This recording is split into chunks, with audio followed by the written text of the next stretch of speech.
हम पंच केदारों के बारे में पढ़ रहे थे। ठीक है, इस सीरीज में हम केदारनाथ, तुंगनाथ और मध्य महेश्वर इन तीनों के बारे में हम पढ़ चुके हैं।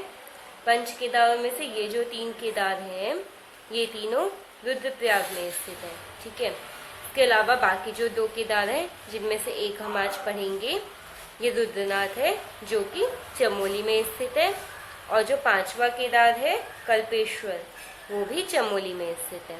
ठीक है, इसके बारे में कुछ और पढ़ने से पहले सबसे पहले तो आपको इसकी लोकेशन ही पता होनी चाहिए। ठीक है, लोकेशन मीन्स ये उत्तराखंड के किस डिस्ट्रिक्ट में है। उत्तराखंड में है ये तो आप लोग जानते ही हैं। ठीक है, तो किस डिस्ट्रिक्ट में है ये चीज़ भी बहुत इंपॉर्टेंट होती है। ठीक है, तो आपको ये चीज़ पता होनी चाहिए। ठीक है, अब इसमें आगे बात करते हैं। तो रुद्रनाथ में किसकी पूजा होती है? भगवान शिव की होती है, तो हम सब जानते ही हैं। ठीक है, तो भगवान शिव के यहाँ पर रौद्र मुख की पूजा की जाती है। ठीक है, रौद्र मुख की पूजा भगवान शिव के यहाँ पर होती है।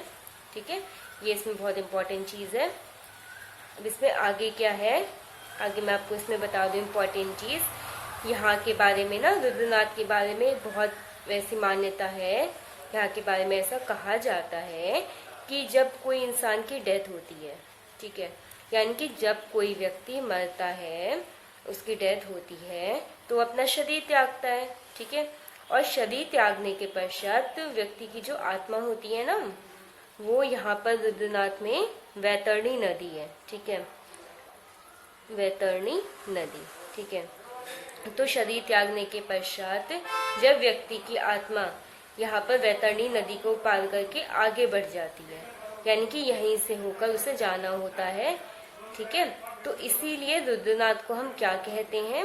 इसे पितृतीर्थ, ये इम्पोर्टेंट चीज़ है, इसे पितृतीर्थ भी कहा जाता है, क्योंकि शरीर त्यागने के पश्चात आत्मा यहाँ वैतरणी नदी को पार करके आगे बढ़ती है, इसीलिए इसे पितृतीर्थ कहते हैं। ये बहुत ज़्यादा इम्पोर्टेंट है, आप लोग इसे ध्यान रखेंगे। ठीक है, शिव के रौद्र मुख की पूजा होती है भगवान शिव के, और यह पितृतीर्थ है। और ये जो क्षेत्र है ना, ये आपका ब्रह्म कमल के लिए भी जग में बहुत प्रसिद्ध है। पूरे विश्व में ये जगह ब्रह्म कमल के लिए बहुत प्रसिद्ध है। ठीक है, इसके अलावा जैसे हमने इसमें भी पढ़ा था, मध्य महेश्वर में भी ब्रह्म कमल प्राप्त होते हैं, लेकिन ये जो स्थान है ये पूरे विश्व में ब्रह्म कमल के लिए बहुत प्रसिद्ध है। ठीक है, तो इसके बारे में मैं आपको एक चीज़ और बताती हूँ। ये जो मंदिर है ना, ये पाषाण गुफा के भीतर स्थित है।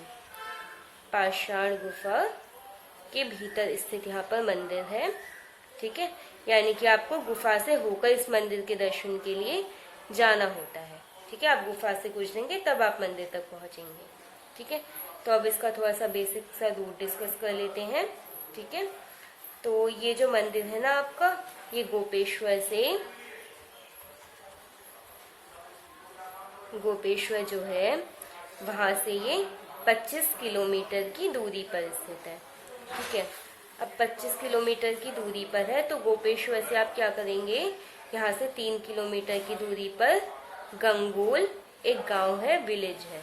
ठीक है, वहाँ पर आप जाते हैं। यहाँ से फिर 2 किलोमीटर की दूरी पर सगर नामक एक स्थान है। ठीक है, अब वहाँ पर पहुँचते हैं। ठीक है, तो ये लगभग आपका हो गया 5 किलोमीटर। अब ये टोटल जब आपका 25 है, 5 तक, यहाँ तक तो आप किसी न किसी व्हीकल से पहुँच जाएंगे। ठीक है, लेकिन आगे का जो आपका रिमेनिंग 20 किलोमीटर रह गया, ये यात्रा आपको अपनी पैदल ही तय करनी होती है भगवान शिव के रुद्रनाथ यानी रौद्र मुख के दर्शन के लिए, तो आपको पैदल ही जाना पड़ता है। ठीक है, इसके लिए कोई बहुत अच्छी फैसिलिटीज़ नहीं है आपके लिए वहाँ पर। ये देखिए, खच्चर वगैरह तो पहाड़ में आपको शायद मिल ही जाते होंगे। ठीक है, लेकिन वैसे ऐसा कोई बहुत ज़्यादा कोई आप बस वगैरह से चले जाएं, ऐसा कुछ यहाँ पर व्यवस्था नहीं है। ठीक है, आप इसे यही लेके चलिए कि आपको ये पैदल यात्रा अपनी कंप्लीट करनी होती है। ठीक है, तो इसके बारे में सब बेसिक चीज़ें, हर चीज़ मैंने आपको बता दी जो जो इम्पोर्टेंट था। रौद्र मुख की पूजा, वैतरणी नदी का इसमें क्या रोल है, पितृतीर्थ, ब्रह्म कमल के लिए विश्व प्रसिद्ध, पाषाण गुफा के भीतर स्थित मंदिर है। ठीक है, तो हम अपनी नेक्स्ट वीडियो में कल्पेश्वर के बारे में पढ़ेंगे। Okay, thank you.